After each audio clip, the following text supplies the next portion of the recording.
Hey, what's going on, Jarrett? Former Titans wide receiver Chris Sanders is here What's up, big dog? You from doing the all right? Ohio State University. Hey, who did we play yesterday? I think it was the Michigan State Oh, University. yeah. I was just making sure Derek Mason heard that.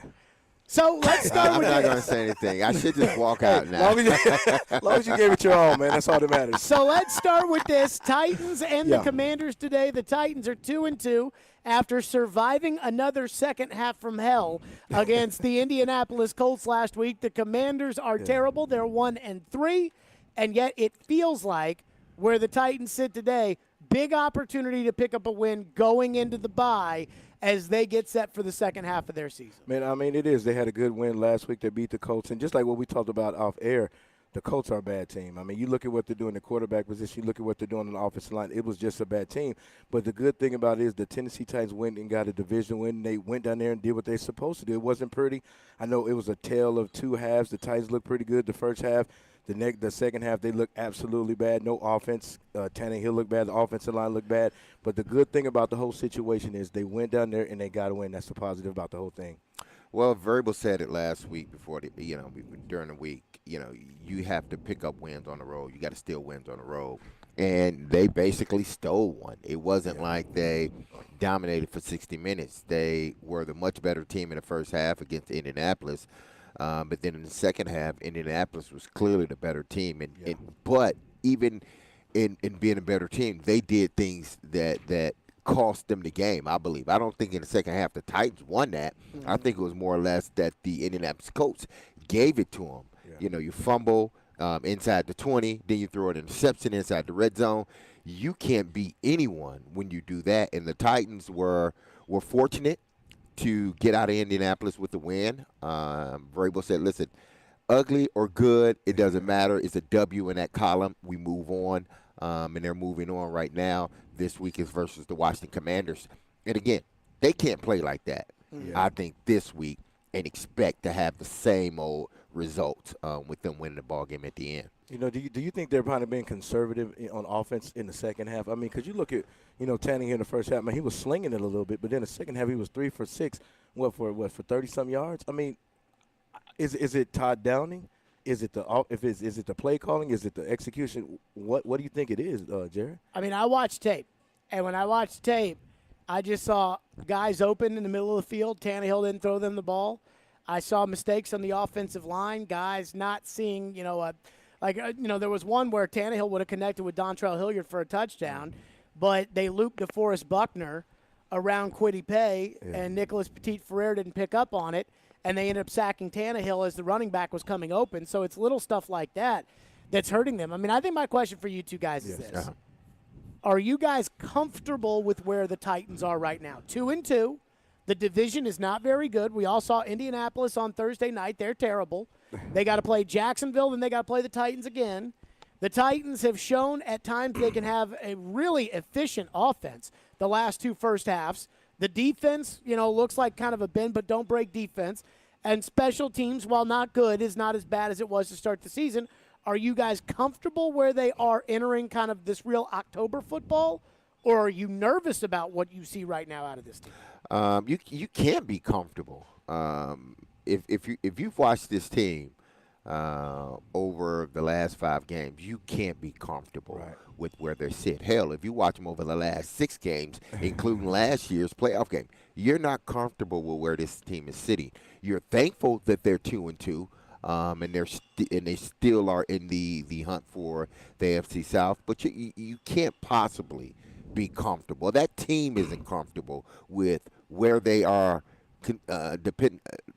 considering how bad they played in second half throughout the season. So, am I comfortable? No, I'm worried moving forward because no depth. They are another injury away from this season just imploding. And they can't find any playmakers. Yes. So I'm worried about the season moving forward. I agree with you 100%. I mean, just imagine if Derrick Henry wasn't on this team. I mean, this team would be atrocious. I mean, you got wide receivers. I know you got Woods, you got Burks. Can't we say that about every team, though? Yeah, I mean, but the thing about it is, I mean, seriously. Not every Not team. every You said team. about a lot of teams, lot but of teams. not every team. I mean, every good team, can't we say? Imagine if Aaron Rodgers wasn't on No, the Packers. but, okay. Imagine if Tom Brady wasn't on the Tampa Bay Buccaneers. But look at what they did against the Colts. Who was the main guy on that offense? Was Derrick Henry. If you take Derrick Henry away, who's the playmakers on this team? Burks wasn't out there. He had 2 for 14. You have Woods that was 4 for 30. All those things are good, but there's no explosive players on the perimeter. I mean, you've got to start having guys to make plays on the perimeter. Now, I think Des Patrick got activated today, so I don't know if that's going to help. But you got to figure out a way to where if Derrick Henry goes down, somebody's got to step up and make some plays. And if you look at on this roster, who can make the plays? Woods, I don't know because of the knee injury. Burks is out. Des Patrick struggles when he gets in the game. Westbrook makes a play here and there. But who on that team is going to scare your opposed of Derrick Henry?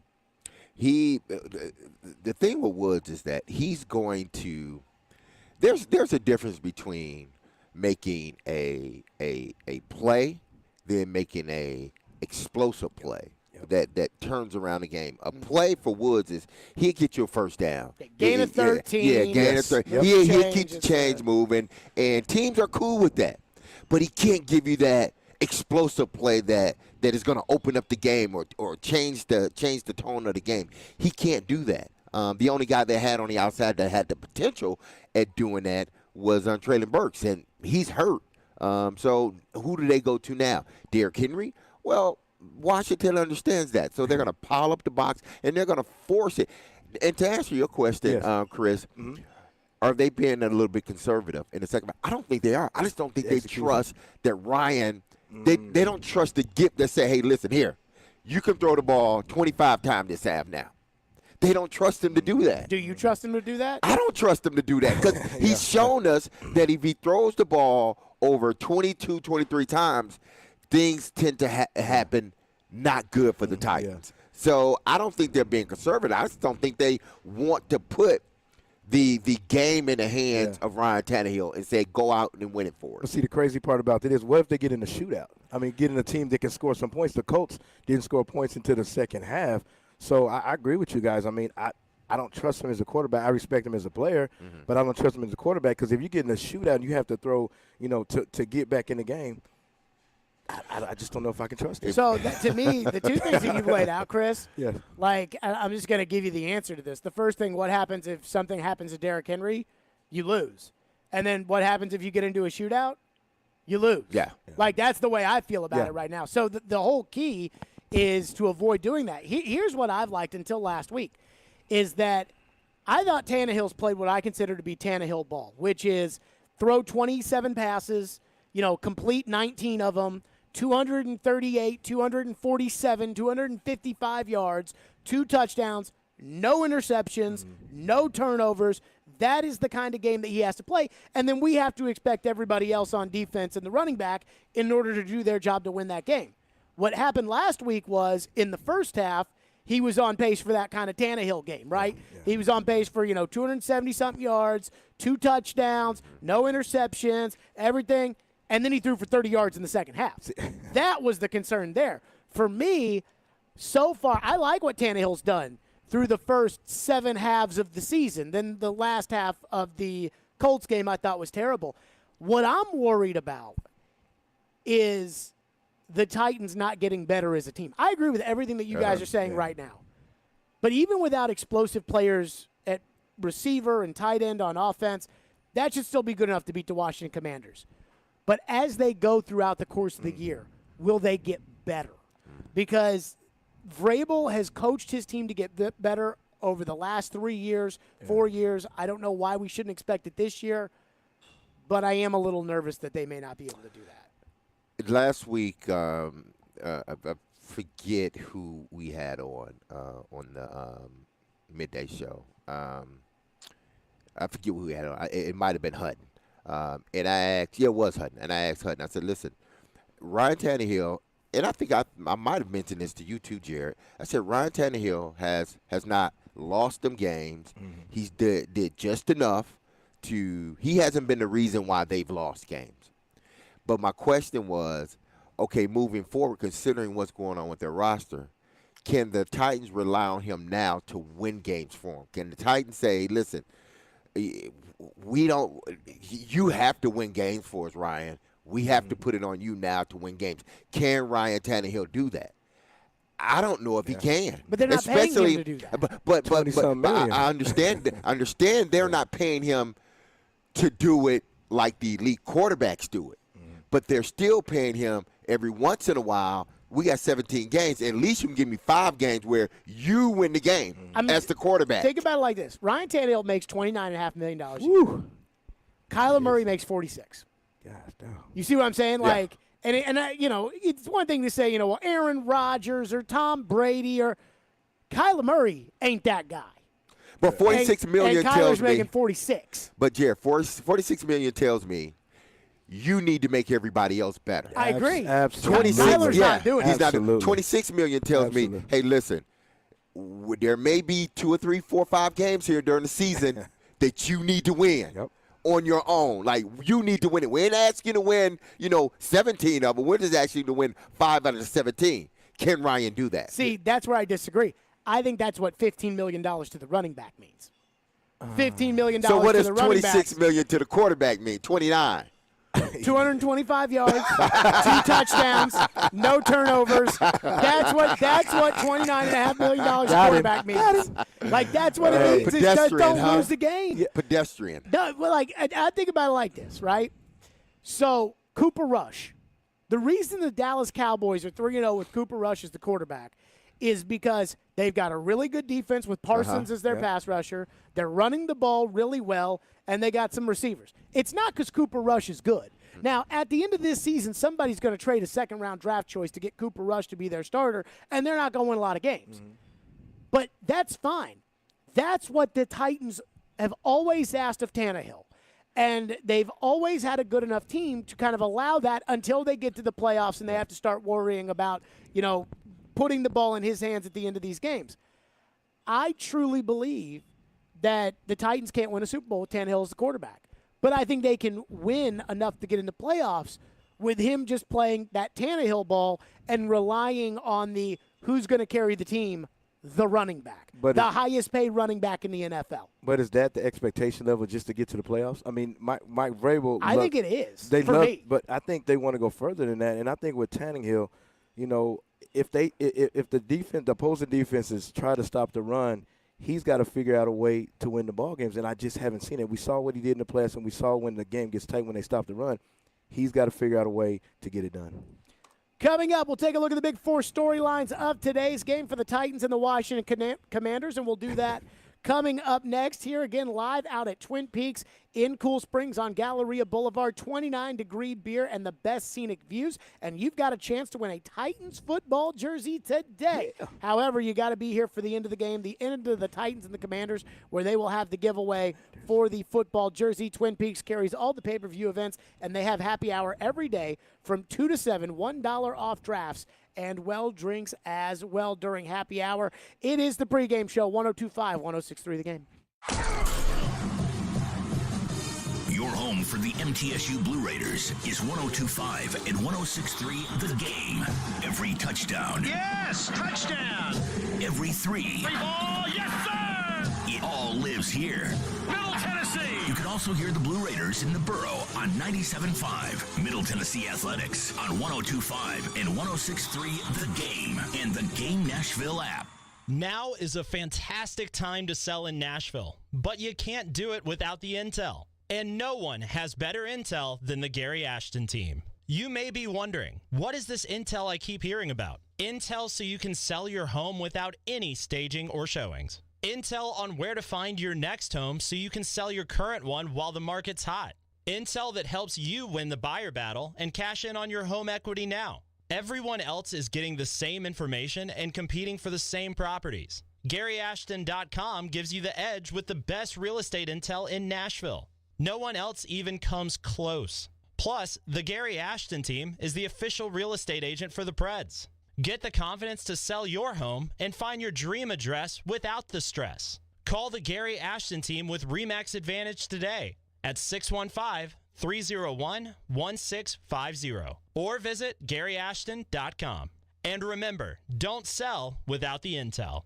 How can a half-carat diamond magically grow into a 2-carat diamond? With Genesis Diamond's 110% diamond upgrade guarantee. Our trade-up policy is the best in the United States. That's Stasia at Genesis, explaining how if you buy a diamond today and want to trade it in for a bigger one next year, Genesis always gives you back your original purchase price plus an extra 10%. We will gladly give you every single penny you paid for the diamond plus an extra 10%, which is amazing. No one does that. As a real-life example, take Stasia's customer Paul. When he first started, he got a half carat, and then as he became more successful, we rewarded him. He came in and he got a 3/4 carat, and then he's traded for a carat. I'm sure I'll see him this year for a carat and a half. As they grow and change and become more successful, their engagement ring can grow with them also. And there's no catch, no minimum trade-up requirement, and it works on diamond studs and diamond pendants as well. You get every single investment dollar you put into the diamond, you will get an extra 10% towards the new diamond. Genesis Diamonds and luxury pre-owned Rolexes. You can trade as many times as you wish. Continuously voted best jewelry store and best place to buy an engagement ring. Green Hills and Cool Springs. Teron Davenport here for Superbook Sports. Can you beat Vegas this football season? Superbook Sports gives you the chance every week to go head-to-head with the best odds makers in Las Vegas. No fancy computer algorithms. No guys across the pond setting lines for American sports. Just the best team of odds makers in the business behind the counter at the Superbook in Las Vegas. Plus, Superbook features some of the best odds boosts and promo bets anywhere. So download the Superbook Sports app or visit superbook.com and start your battle against Vegas right now. Visit superbook.com for terms and conditions. Gambling problem? Call 1-800-889-9789. Jonathan Hutton. You have to put the ball in his hands in that moment. And Chad Withrow My kicker's making no decisions on a football team. are in the game. Join them for NFL postgame after every Titans home game. Live from Landshark Bar and Grill in Margaritaville on Broadway. They'll break down that day's game and look ahead to the next one. NFL postgame is presented by Two Rivers Ford, Renter's Warehouse, and Superbook Sports on 102.5 and 106.3 The Game and the Game Nashville app.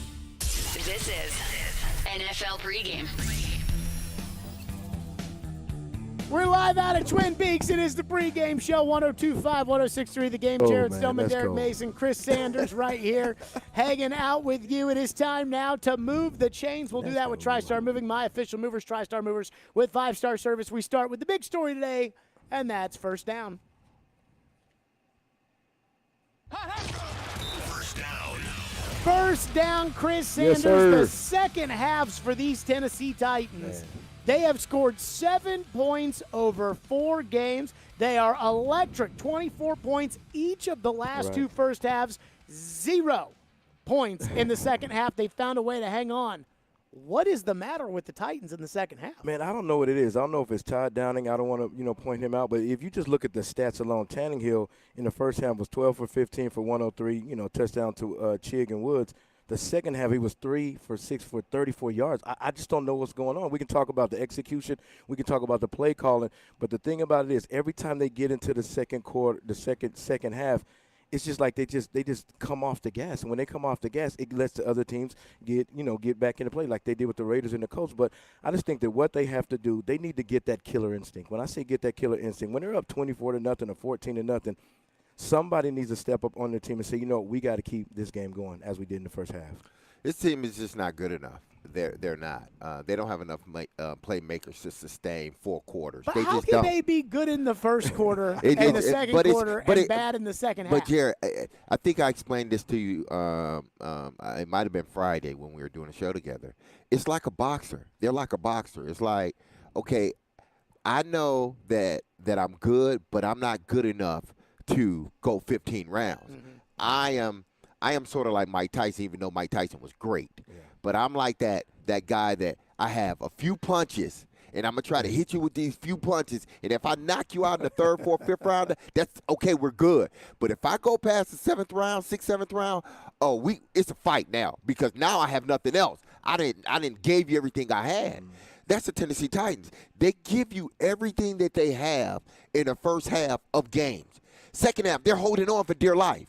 That's all they're doing. This team is not good enough. I've come to the realization that this team doesn't have enough playmakers and aren't good enough to give you 2 halves. We're all trying to figure out, well, what's the deal? Why aren't they doing this? Why aren't they? They're doing the same things.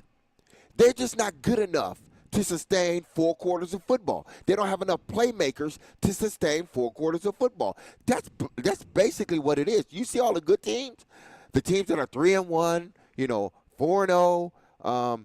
Those teams have playmakers, so they can sustain it for 4 quarters. The Titans don't. I mean, you just look at offense. I mean, it's just like they quit being aggressive. I mean, when you quit being aggressive, you allow the other team to get back in the game. And when you start doing things like that, okay, I'm being respectful when I say this. Everybody say Fisher ball. You get up and score, and then all of a sudden you just kind of sit on the lead. I mean, that's exactly what they're doing. They just quit being aggressive. Offense looks terrible. The offensive line looks like they can't block a soul. The defense that was playing spectacular the first and second quarter. Then they get to the second half and they can't get off blocks. I just think it's execution and quit being aggressive. And I don't think you can ask defense to play 38 minutes. Absolutely. I think that's ridiculous. That takes us to second down. Second down. The injury bug has hit the Titans. Out today for the Titans, Amani Hooker with a concussion. Bud Dupree with the hip injury. Yeah. He's out. Traylon Burks with turf toe. Zach Cunningham and Joe Jones all out today for the Titans. Derek, I know Washington's not a very good football team, but you start taking a bunch of players that start for the Titans off the team, maybe that levels things out. How worried are we about their injury situation? As much as we were worried last week, this is the same team that had those same guys injured last week. And, somehow, some way they found a way to hold on to the game and win it. And I think a lot of it has to do with, I think Vrabel probably believes now, hey, listen, we have a good roster, but not a roster that can consistently dominate. Let's just not do anything that's going to beat us. Allow them to do what they do, and eventually they will mess up. Absolutely. And what has happened in each of those victories that they've had in the second half, teams have basically fumbled over themselves. Teams have basically tripped over their own foot, and the Titans were the recipient of those turnovers or those mistakes. So to me, he's at a point. I just believe he's at a point, even with their injuries. He's like, listen, guys, let's just not do anything that's going to beat us. We didn't have these guys last week. We managed to win a game. Luckily, they're playing a Washington Commander team that isn't good, and I'm pretty sure this outcome will be the same as last outcome. Washington will do something that ultimately loses them the game. Nothing that the Titans do. I don't think it's going to make a difference because, I watched the Commanders. I mean, it's just kind of weird to say the Commanders anyway. But when you have Carson Wentz at quarterback, I mean, when you're averaging 4.6 yards a play and you're struggling on offense, your playmakers are hurt. I mean, I just think the Tennessee Titans, I'm not saying they're a better team, but the other teams are going to make mistakes like what the Colts did and the Raiders did. So, even though you have Dupree out, you have Burks out, you have those guys out, I think guys are going to come in and they're just going to keep the game in hand and let the Tennessee Titans actually. I think they're used to Dupree being out. Yeah, I know. I think he's missed more games than he probably plays since he's been here. It's so disappointing because when he's on the field, he's a dog, it's man. different. Of course. He's a dog, it is different when he's out there, and I think that was the big difference with Indianapolis on Sunday. Was he was out there for the first couple of drives, and Indianapolis couldn't do anything, and they were getting sacked, and they're turning the ball over. And then he comes out of the game, Matt Ryan standing there in the pocket just patting the ball. And without Dupree, that does concern me a little bit. I do think one thing, and the Titans would never admit to this, I wonder if they think with the hip injury with Dupree. Because as soon as he suffered it in the Bills game, Vrabel said he didn't think this was going to be something that was going to sideline him for a long time. He missed the Raiders game, comes back for a couple series of the Colts game. Yeah. I wonder if Vrabel hopes, misses the rest of the Colts game, misses this game, He'd be healthy. bye week, Indianapolis again. And I wonder if that's something that they are looking forward to with Dupree. Same with Hooker, which is concussion, out last game, out this game, bye week, back for the Colts. I think Dupree's going to be out a little longer. And the reason why I say that is because look at the position that he plays. He's got to bend and turn, and that's where he gets a lot of his explosive plays out by using his hips. So if he goes out there and tries to play the next game off the bye week, I just don't think you want to risk it. I think you rest him for a couple of weeks, let him get completely healthy, and let this team, be ready when it's really time. Well, I guess it helps that you play in the next, 3 out of the next 4 weeks you've played. You're going to play 2 of the worst teams in the National Football League. You had Indy last week. You got Washington. Then you got a bye. Then you got Indy again. I mean, you might as well let them rest for 4 weeks and then come back after that, because the teams you're playing are not good. That takes us to third down. Third down. The Washington Commanders ranked 23rd in the NFL on offense. They were ranked 23rd in the NFL on defense. They're terrible. Outside of scoring 28 and beating Jacksonville in Week 1, they got smoked by 9 by Detroit on the road. They got embarrassed by the Eagles 24-8, beaten by Cooper Rush and the Cowboys 25-10 last week. I know that if you guys were currently players on the team, Chris, you couldn't talk about how bad they are. But how bad are they? Man, they're really bad. I mean, just like what I talked about earlier, on offense, they're averaging 4.6 yards per play. I mean, that's telling you that you are absolutely awful. And then they're giving up 17 sacks on offense. But here's the thing that I'm kind of concerned about is Ron Rivera earlier talked about actually making a quarterback change. So now if you have Carson Wentz hearing that your head coach saying that about you, you don't think he's going to come out with passion and fire to really help this team win? That's I don't think he's going to. Everywhere he's been. I know. Remember when they benched him for Jalen Hurts and he cried like a baby and got the coach fired? Yeah, absolutely. That ain't having fire. That is crying like a baby and getting the coach fired. I know, but when your head coach comes out and says, I agree with that, but when he comes out and says that we might make a quarterback change with Taylor Heineke. I think that's how you pronounce his name. That sounds like a drink, but Heineke or Heineke. I I went to Ohio State, not Michigan State. But it's just, I'm just kidding. But no, man, it's just, when you hear that, you want to come out and perform well. You're in front of your crowd. You need to win. You're 1-3.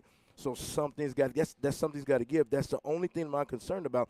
But if you look on paper, the Tennessee Titans are supposed to win. Not win, but they are supposed to be the team like this. This averaging 4.6 yards per play. They should have a guaranteed win. Yeah, they should, but you look at the Titans and they're averaging 4.4 yards a play. Well, I'm sorry. I mean, again, you got two bad teams. What are they averaging in the first half, though? Exactly, that's the difference. You got a bad team that scored. You got one team that has only scored 10 touchdowns, and you got another team that's only scored 11 touchdowns. These are two bad teams. I mean, so we're fighting over who's the worst team now. Us or you. I don't think the Titans are a bad team. The Titans are a bad team, man. And I love the Titans. I love Vrabel and what he's doing. I love Robinson, what he's doing. This is not a good roster. I will continue to say that until I'm proven otherwise. But I know the longer this game goes, the longer we get in the season, bad rosters become awful rosters because you cannot go and then pick up 2 or 3 guys that's going to just tremendously turn your roster around. This is not a good roster. This is a roster that is okay to beat the teams in their division. That's it, really. They're not good enough to beat teams that are the good teams to really good teams. Oh my God! Consistently, and they are okay at best. I just told you guys that Washington was 23rd and 23rd in the league. The Titans are 29th on offense, 26th on defense. I told you, two bad teams playing one another. We're looking at it. We look at it different because we're here in Nashville with the Titans. Wow. But this is a bad roster, Jared. This is not a good roster. They don't have playmakers. They don't have depth. Only reason this team isn't 0-3 is because of the head coach and Derrick Henry. That's it. The head coach and Derrick Henry. That is the only reason this team has won 2 games this year. Well, that takes me to fourth down. Yeah, that takes you to fourth down right there. Fourth down. Throw one more player on that of the group. Yeah. The punter, Stonehouse. Oh, he's What do we think about that? If we gotta go to the kick, but it is fourth down, so we gotta go to goodness. special teams. Stonehouse is putting the crap out of the ball. What do we think of 52.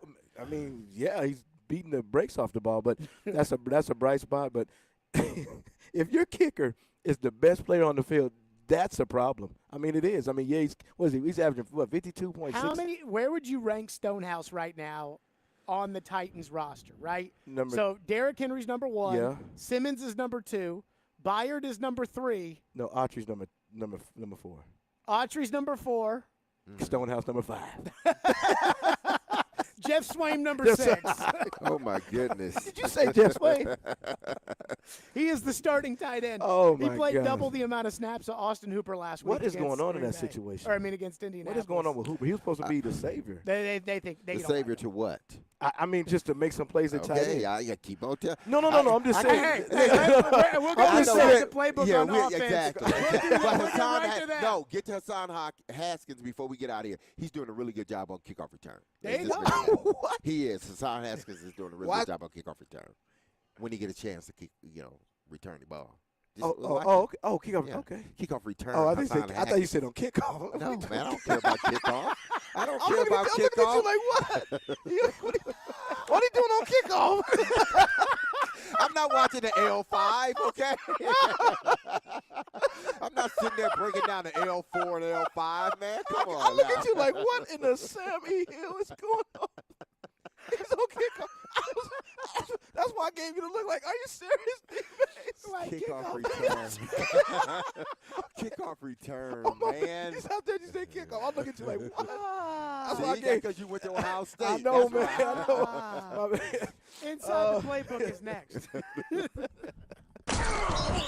Coming up next hour on NFL Pregame, Jared, Chris, and D-Mace go inside the playbook, inside the sportsbook, and get an update from the stadium with ESPN's Teron Davenport. It's NFL Pregame on Nashville's best sports talk, 102.5 and 106.3 The Game and the Game Nashville app. ElectronicExpress.com. We make it happen. If you missed the latest from Stillman and Company, delivered by TriStar Moving. Trevor Maddich joins us now in the program, ESPN college football analyst. Trev, you played in the NFL. You've been watching football, covering football for a long, long time since then. Have you ever seen a team that is so dominant in the first half of the game and then so truly inept in the second half?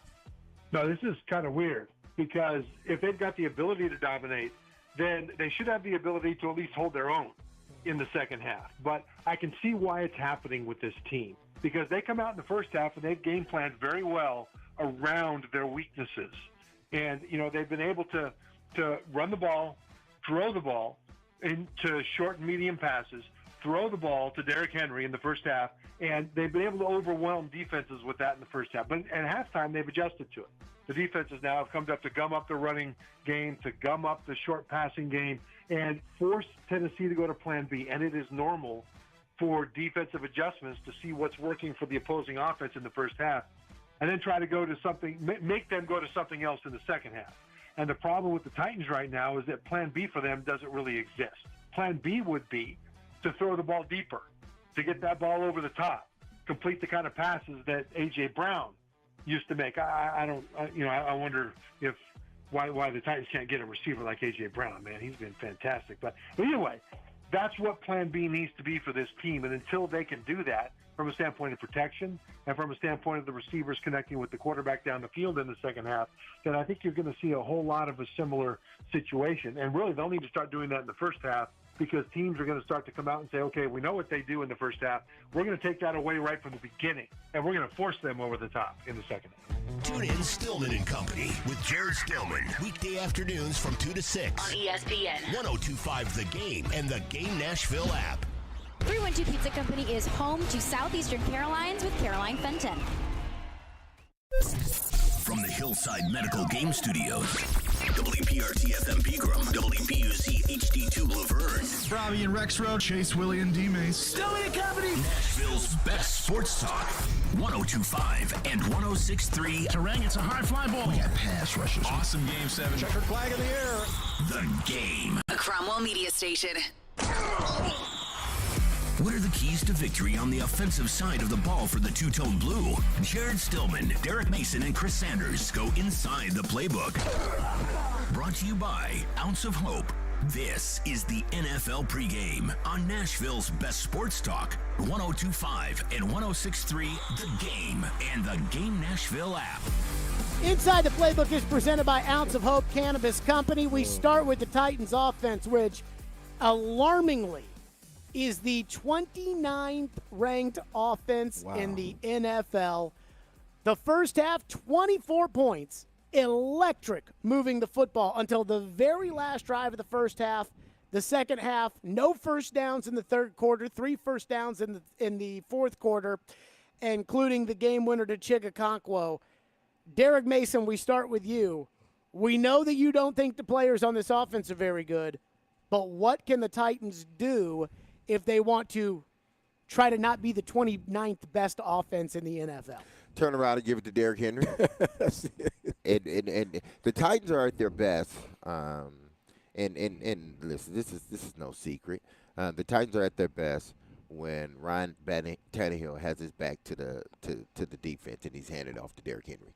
That's when they're best. And then if Derrick Henry's running well, he can do that same action and go into play action and hit those guys down the middle of the field. That's vintage Ryan Tannehill. He's one of the best, and I think, since he's been here with the Titans, he has to be in the top 5 as far as play action pass quarterbacks and completion rating and yards per attempt. That's what he does well. That's what the Titans do well. Get you biting on Derrick Henry, because no one, regardless of whether Derrick Henry comes off an injury or not, once he get into a groove and get going, it's hard to stop the big fella. So teams, it doesn't matter what teams. They're first and foremost, they're going to try to stop Derrick Henry.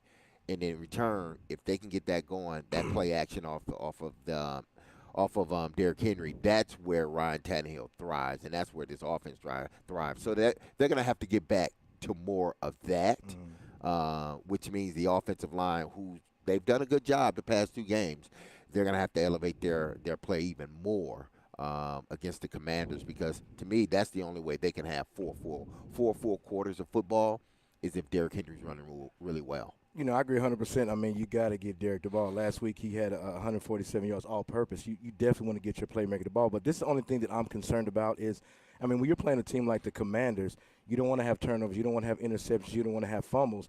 I don't want Tannehill to get into this game and all of a sudden he starts fumbling the ball. He starts throwing interceptions. Now you have a terrible team that feels like they can beat the Tennessee Titans. So if they can get Derrick Henry the ball, don't make turnovers, and also on the perimeter, somebody's got to step up and make some plays. I know Burks is out. I saw him yesterday. Out on the street, but they got to find. Was he on crutches? We can't confirm nor deny. No comment. Was he in a boot? No comment. Confirm nor deny that. No comment. I just know he was on a stroll. I just know he was on his stroll. That's all I'm gonna say. But Chris, what you're saying is, it sounds great in theory, and you're absolutely right about what you're saying, but they just don't have the guy. I agree with you. They don't have those playmakers outside. Dez Fitzpatrick's coming back. Again, they don't have playmakers, and they don't have those guys outside that's going to threaten anybody. If I was playing corner, I wouldn't be threatened by those guys. Either. Because just like what you said earlier in the show is, I'll give you the 20-yarder, I'll give you the 15-yarder, because at the end of the day, if you're not getting those explosive plays, you don't pose a threat to me. Because at the end of the day, if you're driving down the field, we're going to make you make mistakes. So I just think that they definitely need a playmaker out there. How much of this is on Tannehill? How much of this is on the offensive personnel that they have or don't have? Yeah. And how much of this is on the coaching? I'm not. Well, it starts from the top on down, and regardless of how good the head coach I think Vrabel is. As I'm referring more to like Todd Downing. Okay, Todd Downing. When I bring up coaching. But still, it all falls. Todd Downing, and I'm a firm believer, and I've said this before. I don't care who you have at offensive coordinator. If you got good players. Mm-hmm. And they do what they're supposed to do, execute the way they're supposed to execute, I'm going to make you like a hell of a playmaker. Play caller. But if you call those same plays and I'm not doing 1 minute, one play this guy mess up, another play this guy mess up, another play this guy mess up, you're going to look like a bad offensive coordinator. Not because necessarily the play you call, it's because the guys are not, executing the plays the way they're called. Yep. I'm sitting there and I'm watching college football yesterday, and I think it was Tennessee that ran that sweep with their I believe it was their tight end or their receiver. Yeah, like a fourth down. Yeah, fourth down. And it was designed to get 2 yards. They got 2 yards. Why? Because the guys blocked it the way it was supposed to be blocked. The Titans ran that same play 4 weeks ago. Yep. They didn't get it. Why? Because the guys didn't execute. It's not a home run hitter. It's a 1 to 2 yard play. Get it. Let's move on. When you are a coordinator, if guys don't execute, plays ain't going to work. Absolutely. I don't care who you are. Jerry, you could be the offensive coordinator. If guys are executing the plays, they would think you was a genius at offensive coordinator. I'm not saying I wouldn't be, but you're a genius. You're a genius at radio hosting. so you think coordinator may be a different story. So you think that's third on the list then? The coordinator is third on the list as to why the offense is Yes, I agree think the 100%. coordinator's third on the list. Okay, Tannehill or the personnel around Tannehill? Which one is more responsible? I say personnel. And go ahead. The reason why I say personnel is because I don't think Todd Downing trusts his offensive line. And that's the personnel on the offensive line is okay. You got Jones, you got Davis, you got PT or PF, who you want to call.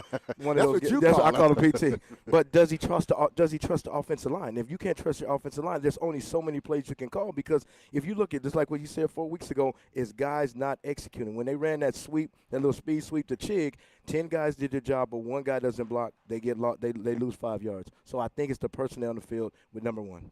I'll say this. I'm more worried about the 5 eligible receivers than I am the 5 ineligible receivers. Like, the line has their problems, but I think the line's going to be fine. I'm more worried about, we talk about the offensive personnel, I'm more worried about the lack of playmaking ability that A.J. Brown had that nobody on this offense outside of Derrick Henry has. Because to Derrick's point that he's made about 5 times over the last couple of weeks, the second best offensive playmaker with the ball in their hands on this offense is whom? Hilliard. I mean, the backup running back. Yeah. You know, like, that's a problem for this team right now. And so, I mean, I feel like the Titans scheme out how to get all these guys open in the first half, and that's why they score touchdowns. And then in the second half, once the game plan is, you know, the other team now knows what the game plan is, they can't scheme some of those guys open. In some cases they did. Tannehill didn't get the ball out. And in other cases, they couldn't block it when they did get it. And so that's a frustrating element here. And maybe that happens with every team. Like, maybe every team has plays when you look at the film and you can see a guy coming open right as the quarterback gets sacked, and you think, oh, if he had just been able to get the ball off, it would have been a touchdown. Maybe you guys have been in those film sessions. I haven't. Maybe there is that to every team, and a guy like A.J. Brown just makes it easier because the quarterback, before he gets sacked, just says, okay, I'll throw it in A.J.'s direction. But right now, when they say it's the one guy makes a mistake here, one guy makes a mistake there, one guy does this, one guy, that is fair. At least the tape adds up to what the explanation is from the coaching staff during the week. Yeah, so you spoke on it. If the Titans go out in the first half, like I said earlier, they have enough playmakers to do what they need to do in the first half. In the second half, those playmakers are no longer playmakers, or those guys can't consistently make those plays for you down the field that you need made in games. Well, last year, it didn't matter because they figured if we get in a crunch, we're going to call one play. We're just going to throw it to A.J. Yep. And he's either he's going to get it or he's not. But we know that if he gets the ball in his hands, it could be a home run. Well, when Tannehill drops back in the second half now, what is it? Who is he saying I got to get the ball to? Swain. To get a big play. Swain. Yeah, probably Swain.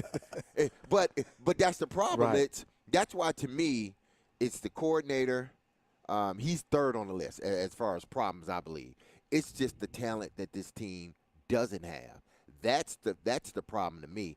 They don't have talent where I can go out and say, all right, I know this game has been sort of, you know, this slow pace, you know, kind of walking in mud type of game. All right, we got that one guy, A.J. Brown, that I'm just going to say hike, play action to one playmaker, and Derrick Henry, don't give him the ball. But I got A.J. Brown streaking down the middle of the field. And if I get the ball to him at 12 yards with a guy a yard behind him, more than likely he's going to gain an extra 20 yards for me. But they don't have that now. Yep. What do you guys think about the lack of Austin Hooper playing time and or targets and or production? I'm going to say this right now, and I've never said this. He sucks. He sucks. I've never said this about a player since I've been here. Me neither. I've said they you know, maybe this guy isn't for this team. Maybe this guy isn't a starter on this team, but he doesn't deserve to be on this team. He may be another team. But Austin Hooper, we've seen it. In Cleveland, everybody said, oh, it's Baker's fault. It's Baker's fault. I'm not saying Baker is an elite quarterback, but that ain't his fault. He got his job took. Yeah. It's not like he was out there on the field and the starter, he just didn't get the ball. He got his job taken from him by a younger guy. Then he comes to the Titans and everybody's screaming, "Oh, this is our savior at tight end. Yes, Hooper is back. Yes, we got it. We hit it with Frank Wycheck. We hit it with Delaney Walker, Aaron Kinney, Jonnu Smith, whoever else. And this is our next great wide receiver. Our tight end. He sucks. He's not a good player on this team. Chig needs to be the starter moving forward. Chig and Swain. Hooper, no. Hooper's like, what's his name? What's the receiver I keep on saying that they're putting out there that they don't need to put out there? Hollister? Hollister. Cody Hollister. Okay. He is Cody Hollister. Yeah. Why is he out on the field? Let me put this in perspective. When you got Swain that runs a 5 flat in the 40, you got a Hooper supposed to be fast. Why is Swain in the game over Hooper? Because he can't move. Jared, who's the starter? Swain. He can't move. Swain is Titans aren't even trying to hide him. I watched him in practice. I went to watch a couple of practice. He's stiff. He's stiff. He doesn't have the hips. Everybody talked about the route runner he doesn't run good routes. I mean, when you're a tight end, you got to learn how to wiggle your body and run a little choice routes. It's kind of awkward, and I say this in a respectful way. He's kind of awkward when he runs routes. He can catch the ball when he's wide open. But when you're talking about he can't get open. So that's why Swain is a little slower, but he knows how to set guys up. And I agree with you. I mean, he sucks, Jared. He is not good. He doesn't need to be a starter. He doesn't need to play as many downs as he's playing. But again, because this roster isn't as good as it was last year, they are forced to play him, just like they were forced to keep ratings, just like they were forced to continue to put Caleb Farley on the field. Why? Because the depth is not there. Yeah, yep. He's not good. He's not good. Unless he shows me something different at this point, he sucks. And that's the first time I've ever said that about a Titan player. Hey, D-Mace, he sucks. How good is he? He sucks. And that's the first time I've ever said that about a Titans player. This guy, I didn't even say that about ratings. I just said the guy doesn't need to be on this team because he's not an NFL player. But this guy, you're paying $8 million, and I'm saying it because they're paying him $8 million. He sucks. But, Well, $7. He sucks. He's stealing money from them. And they deserve it because they went out and got it, even though they saw what he did last year with the Cleveland Browns, and it wasn't Baker's fault. You got your job taken, man. Yeah. Say it one more time. You suck. All right, defense on the other side. Titans going up against Carson Wentz. What do we make of it? It's the pregame show live from Twin Peaks, where the starting lineup has arrived here at Twin Peaks, and all they're hearing is Derek Mason yelling out loud about how bad Austin Hooper sucks. So make of that what you will. It's the pregame show, 102.5, 106.3 The Game. Oh, boy. Family Leisure invites you to relax at home this fall with all our indoor products on sale now. Family Leisure has theater seating, massage chairs, pool tables, shuffleboard tables, and game tables in stock and ready for immediate delivery. Enjoy the movie theater experience in the safety and comfort of your own home with theater seating from Family Leisure. 3-piece sets start at only $9.99. Massage chairs are only $14.99 as well. Well, I want to redo our game room with a pool table for me and an air hockey and foosball table for the kids, maybe even a ping pong table. Family Leisure has 30 pool tables on display, hundreds in stock for immediate delivery. Pool tables start at $14.99 installed. And don't forget the shovelboard tables, a game everyone can play. Family Leisure has above-ground pools in stock and ready for immediate installation. And there's great sale prices on outdoor and wicker furniture. Huge selection still in stock. That's Family Leisure's Relax at Home sale. At both huge locations, Antioch and Franklin. Hey folks, Joe Exit here for FanDuel Sportsbook, letting you know now's the perfect time to download FanDuel, America's #1 sportsbook, because you can get a no-sweat first bet up to $1,000. That is free bets back if first bet doesn't win. All you got to do is sign up with promo code Joe102. FanDuel, of course, has a lot of great things you can do. Money line, point spreads, player props. You can combine bets for the same game parlay. If you want to talk same game parlay Sunday, Titans, Washington football team. Jahan Dotson anytime touchdown. I think I might go there. I think Derrick Henry over on the rushing yards. I think he's got it rolling a little bit, and I would go Titans with the money line. This is all in an app that's safe, secure, super easy to use. All you got to do is sign up with promo code Joe102 for your no-sweat first bet. Again, promo code Joe102. Make every moment more this season with FanDuel, official sportsbook partner of the NFL. Must be 21 or older and present in Tennessee. First online real money wager only. Refund issued is now. Double free bets that expires in 14 days. Restrictions apply. See terms at sportsbook.fanduel.com. Gambling problem? Call the Tennessee Red Line, 800-889-9789. Come out Saturday, October 15th to support Stars by running, walking, or boogieing. The Nashville Striders 22nd Annual Shelby Bottoms Boogie 15K and 5K Run Walk, or you can show your support and participate virtually. More information at starsnashville.org.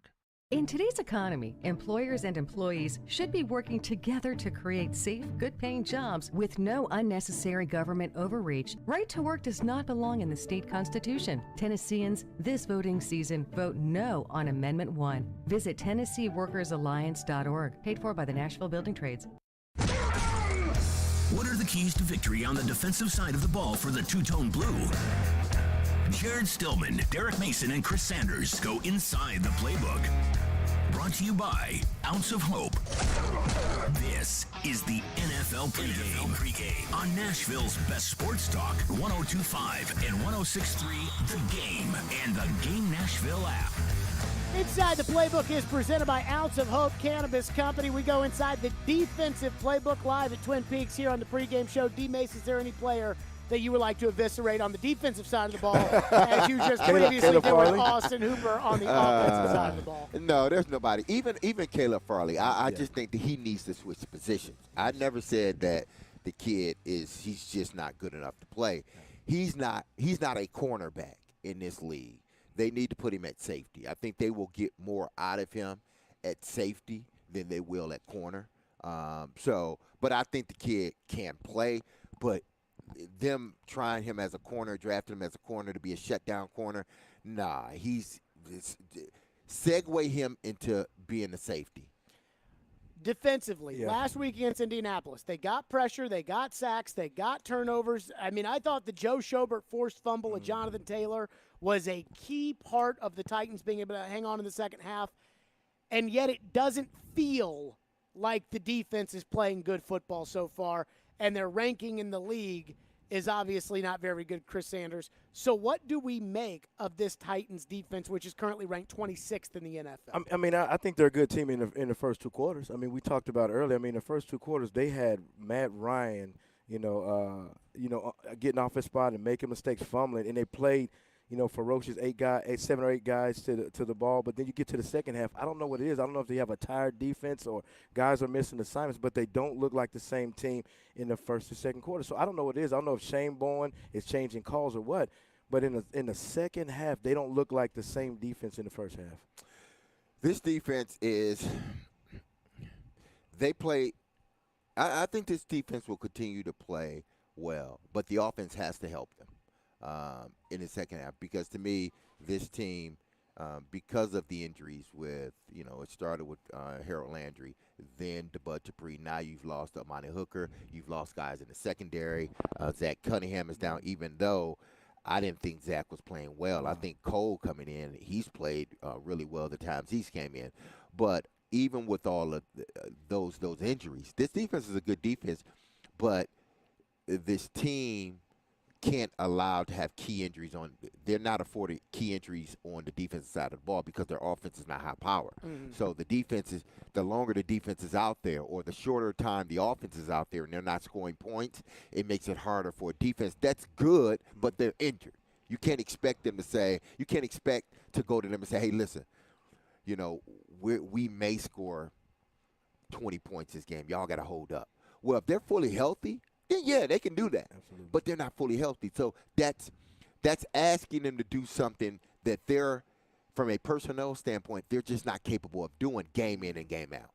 I look at this defense, and everybody really talks about Simmons. Simmons does a great job. But I'm going to tell you two guys that's really playing good on this defense is Autry and Tart. I mean, those guys are playing some football, because if you take away one or two of those guys, you have a defense that's bad to maybe go even worse, because you got two guys that are playing at a high level. So even though they're ranked almost last in the league in defense, I think some key guys are playing good with Autry and Tart. So here's my theory on the defense. I think that the defense is, when Bud Dupree's not out there, and we know Harold Landry's not out there. Right. But when Bud Dupree's not out there, I think they really have to scheme up a pass rush. And that is by moving Autry to the outside and then putting DeMarcus Walker and Kevin Strong and these other defensive linemen in the games. I think teams are keeping Jeffrey Simmons from taking over the game, which is why Autry – I mean, he was my pick to click last week because I totally expected the Colts to try to take Simmons away, and that would leave Autry out there. I think that Monty Hooker missing is a big deal. Mm-hmm. But I think what it comes down to is when Bud Dupree's not out there, it's too much to ask Simmons and Autry to do for an entire game. Those big guys, you guys played with some really good big guys. They got to rotate those guys in and out, but they can't rotate them in and out because if they take them off the field, the Titans have no chance of getting to the opposing quarterback.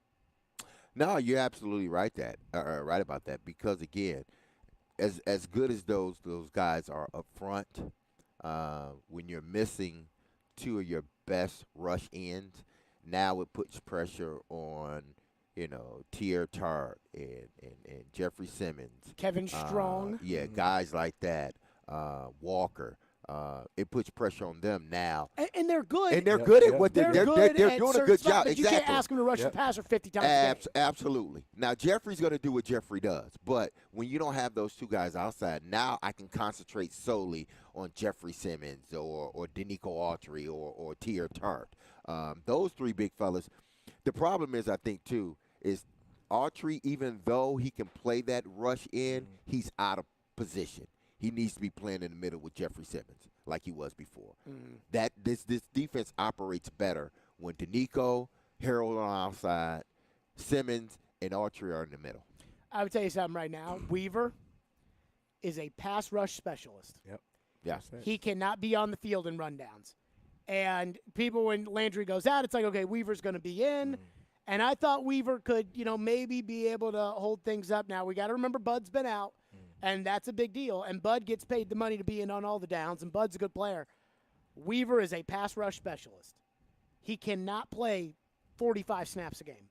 He needs to be in on 3rd and 13, not in on these, other downs, 2nd and 4. And I don't think that's a down for him. What do we make of Roger McCreary and the job that he's done as a rookie at the cornerback position? I love what he's doing. I know he doesn't have the numbers of interceptions, but the one thing that this cat is doing, he's making tackles. He's leading the team in tackles. He's making plays. Even though he's not getting the stats of getting an interception, he's consistently around the ball. When you have a defensive back that's consistently around the ball, he's not big in stature, but he plays big and you feel him on the field. So I think he's doing a phenomenal job. And what do we think about Carson Wentz today as the Titans look to – would say slow him down, but continue his slow roll from potential league MVP, and it has been a 5-year trend downwards to worthless. How do the Titans continue that push down the mountain? Hit him in the nose. What they're going to have to do is continue to get pressure on him. No Jahan Dotson today for no Jahan Dotson. Oh, that's huge. They got other pass catcher. McLaurin is one of the better ones in the National Football League, but I don't think he has the quarterback that can consistently get him the ball. Carson Wentz, like you just said, Jared, he's been on this slow decline ever since that, sort of before the injury, and he was, on pace to be MVP. Since that year, he has gone down tremendously. And a lot of it could be because he hadn't had any, other than the knee injury, he hasn't had anything wrong with his shoulders or his arm that would have, put him in a position where he can't get the ball down the field no more. I think it had everything to do with him being benched. And he hasn't mentally gotten over that. And each team that he's went to, it hadn't gotten any better.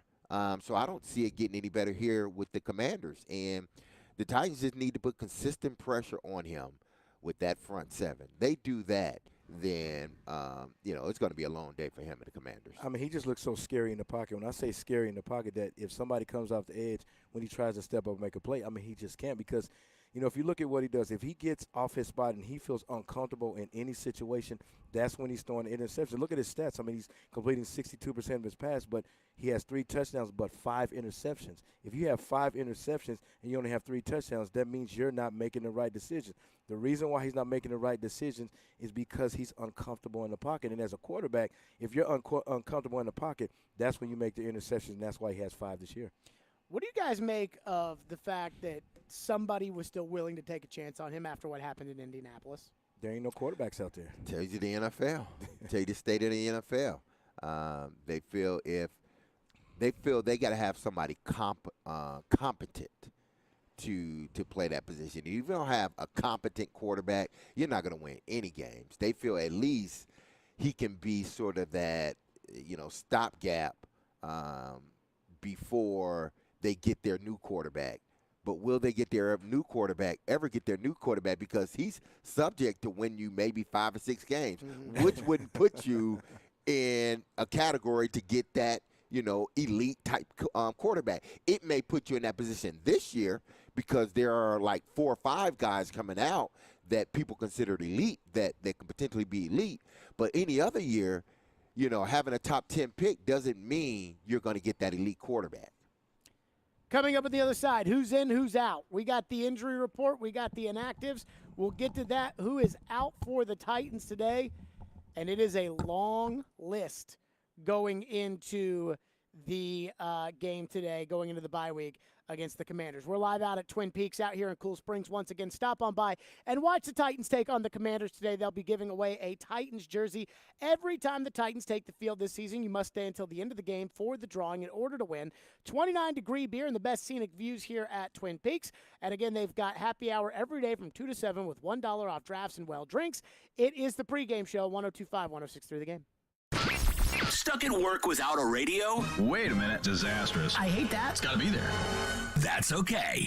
Download the Game Nashville app or go to thegamenashville.com and listen live.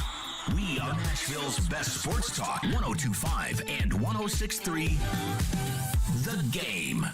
Can you beat Vegas this football season? Hey, it's Chase McCabe for Superbook Sports. Superbook gives you the chance every week to go head-to-head with the best odds makers in Las Vegas. No fancy computer algorithms, no guys across the pond setting lines for American sports, just the best team of odds makers in the business behind the counter at the Superbook in Las Vegas. Plus, Superbook features some of the best odds boosts and promo bets anywhere. So download the Superbook Sports app or visit superbook.com and start your battle against Vegas right now. Visit superbook.com for terms and conditions. Gambling problem? Call 1-800-889-9789.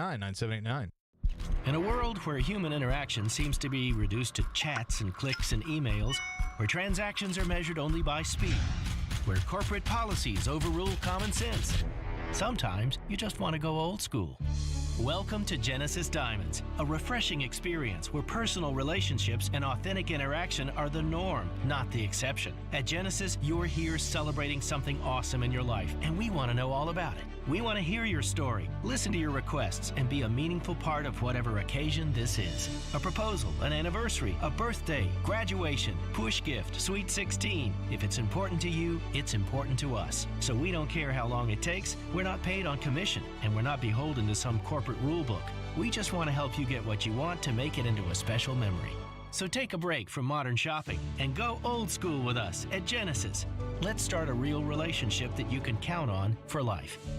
Genesis Diamonds, Green Hills, and Cool Springs. National Playmakers Academy with former Vols Buck Fitzgerald and James Stone, along with former Austin Peay Governor Vic Wright, offer one of the best football developmental organizations in the nation. MPA has over 30 NFL alumni, 800-plus college football scholarship signees, and 25 high school football All-Americans. If you have a student athlete in middle school or high school that is looking for the best football training and college football recruiting help around, contact National Playmakers Academy today, 615-456-2680, or email april.mpafootball@gmail.com.